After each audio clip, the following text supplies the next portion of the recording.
Iba't ibang klaseng bulalo ang ating titikman at ating huhusgahan. Alin kaya sa kanila ang pinakamalinamnam? Tuwing malamig yung panahon, tayo mga Pinoy laging hanap ay mainit na sabaw. Pero mas masarap yun kapag pinorto sa kanin. Kaya naman ang all-time Filipino favorite na laging to the rescue ay ang bulalo. Kilala bilang nilaga sa Tagalog, perfect combination ang bulalo ng gulay, buto ng baka at sabaw. Ayon sa isang food guide, mula sa mga Batanggenyo ang comfort food na to. Kasi ang Batangas, isa sa malaking industriya dyan ay baka. Kung tutusin nga raw ang parte ng baka na ginagamit pang bulalo ay reject na, pero ginawan pa rin ito ng paraan para mapakinabangan. Meron sa kultura kasi natin, no, hindi tayo mapagsayang. Kasi mo ang baboy, bawat parte ginagamit natin. Ang nyog, bawat parte ng puno ng nyog ginagamit din natin. So, palay ko, dahil sa hirap na rin ng buhay, no, yung mga tao dyan nagsimula ng bulalo, ganun din yung panimula niya. At dahil iba't iba ang panlasa ng bawat rehiyon ng ating bansa, iba-iba rin ang pagluluto ng bulalo. Kaya tara, simulan na natin silang tikman. Una sa listahan ang bulalohan sa Quezon City na 3 dekada na naghahain ng kanilang special bulalo. Most try daw ang kanilang bulalo espesyal. Ang bulalo ng Batangas, ginawan daw nila ng sariling bersyon. Yung classic na Batangas bulalo, yung lasa niya ay napakasimple.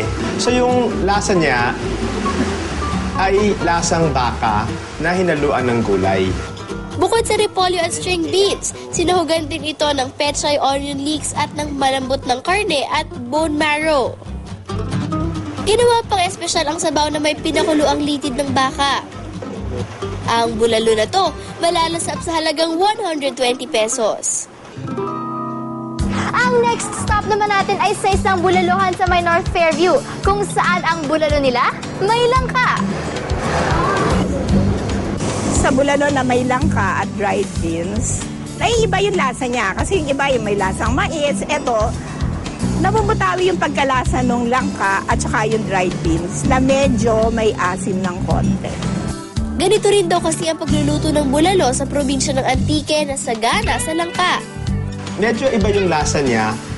May pagkaprutas ng konti, no? Dahil nga siguro sa langka, ang totoo niya, nung naalala ko dyan, medyo may pagkalasang bulang lang sa Kapampangan, yung parang sinigang na guava, na merong lasang prutas na nagkahalo dun sa baka. Nag-aagaw na tamis-asim ang signature na lasa nito. Sa halagang 550 pesos, 5 tao na ang mag-e-enjoy sa unique bulalo na to. Bulalo na sinigang at nilaga? Dayuhin naman natin ang bulalo version ng mga Ilonggo dito sa kainan sa Taguig City. Ito ang kansi. Sa kulay pa lang alam mo ng iba ang lasa nito. Ang kansi po namin ay bulalo rin po siya. Yung pinagkaiban lang niya, ginamitan siya namin ng batuan na galing talaga sa Iloilo. Yung batuan ay isang pampaasim, no, na ang pagkakaalam ko ay ginagamit yan sa kinilaw, no, yung kinilaw na isda, no, pero ito nilagay nila sa sabaw ng bulalo. Para siyang sinigang na baka no, sinigang na bulalo. Pinasarap at pinabango rin nito ng tanglad at sibot na tamang-tama sa kaibang asim ng batuan. Meron din itong atsuete kaya matingkad ang kulay. Para rin maiba, short ribs ang ginamit na laman dito na sinamahan ng pechay, leeks, repolyo at siling haba. Para sa 120 pesos, good for two na ang kansi na to.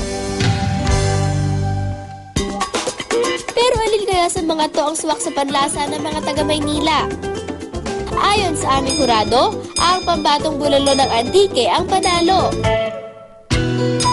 Pero magkaiba man ang luto ng mga bulalo, iisa lang ang sigurado.